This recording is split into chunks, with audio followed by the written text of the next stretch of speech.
永远不要对看不起你的人证明自己。社交本来就是一场价值筛选，如果有人看不起你，就是在帮你做减法。今天我会分享3种看不起你的表现，看完之后呢，立马去筛选你身边的人。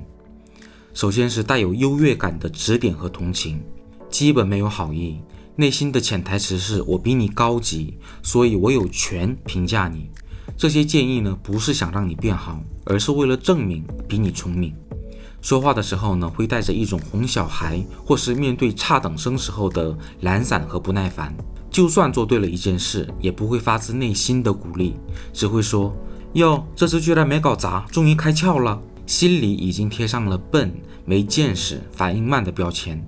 而且他们有一种心理需求，就是通过对方的差来衬托自己的优秀，会习惯性的否定，通过贬低弱者来获得自我优越感。因为不能明目张胆地攻击对方，所以会用虚伪的同情隐藏自己真实的目的。真正想帮你的人呢，会拉你一把，会想做些什么，至少不会阻止你变好。但看不起你的人只想围观，更不希望你真的变好。甚至当你真的成长的时候呢，会冷嘲热讽，试图把你拉下去。然后是第2点，不尊重你的时间和边界。比如经常迟到、不守约、临时改变计划也不提前说，需要帮忙的时候呢很积极，你需要的时候呢就说没有时间。有些人会解释说他比较忙，他这个人本来就这样，也有热心的时候，但实际是他只会对看不起的人才会这样。在自己有需求的时候呢，当然会变得热情，情绪浓度也高，但这不叫尊重，更像是精准狩猎的猎人。迟到不是因为钟表坏了，是因为不值得去设闹钟。真正懒散的人呢，不管对谁都会懒散，不分人。面试的时候也会迟到，旅游的时候也会错过航班，丢手机、丢钱包。只有看不起的人在你面前迟到1个小时，但是跟自己喜欢的或是重要的场合会提前10分钟到达。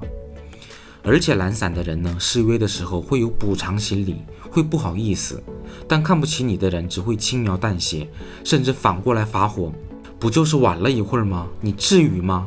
然后是第3点，不尊重你的存在感。当你说话的时候呢，对方会表现出明显的走神、玩手机，或是在你表达未完成的时候强行的插入一些无关的话题。事后呢，他也会完全忘记你曾经提到过的重要信息。可以比喻成背景音乐，想听音乐的时候开大点声，不想听音乐的时候直接静音。因为在他的判断里，对方的话没什么价值，所以也不会认真的听。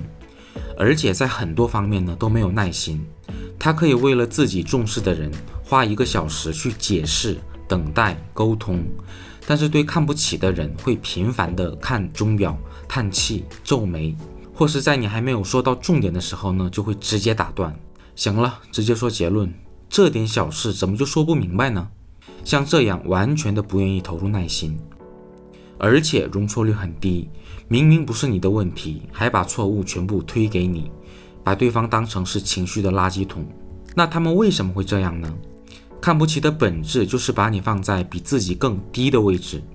首先，很多人会本能的对人进行位置排序，会下意识的评估谁更强，谁更有资源，谁更有影响力。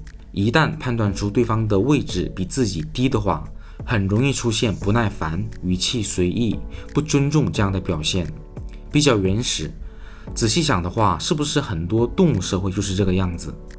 然后是为了优越感的需求，有些人就是需要踩别人才能获得自我价值。这样的人呢，通常嫉妒心也很强。然后是因为价值判断，就是觉得对方没有用，对自己没有帮助，所以会敷衍不重视。这里有一个重点，就是一般人如果觉得对方没有用的话呢，只会不投入，到这边就结束了。但是自我价值低的人不会这么过去，因为对他们来说，自认为没用的人还剩下一个功能，就是通过踩别人来获得优越感。所以看不起不是观点，是一种地位表达。那如果我们现实中遇到看不起自己的人，要怎么应对呢？他们之所以看不起，就是想看到对方不安、愤怒或是讨好的样子，所以他们想要什么就不要让他们得逞。千万不要试图证明自己给对方看，因为试图证明自己给他看的另一个含义就是把评价自己的权利交给了对方，你亲手任命他为自己的审判官，这才是自欺欺人的行为。我们要有一种我为人怎么样，优不优秀，这是我自己说了算，至于你的评价我一点都不在乎，不管你喜欢我还是讨厌我还是轻视我，我真的不在乎，要有这种气势。所以不要解释，也不用争辩，只做到抽离和无视就可以。但有时候呢，对方也会主动的招惹你，比如打断你的话，用建议的面具贬低或是恶意的开玩笑。这个时候呢，就不能沉默，因为这是明确的恶意攻击。被攻击了还不反抗的话，对方会认为他以后可以一直的这样对你，所以要在对方越界的瞬间马上让他止住。我还没说完呢，我已经决定了。你刚才说什么？再说一遍。你这是想吵架吗？像这样只是轻视的话可以无视，但出现明确的攻击就要立刻反击。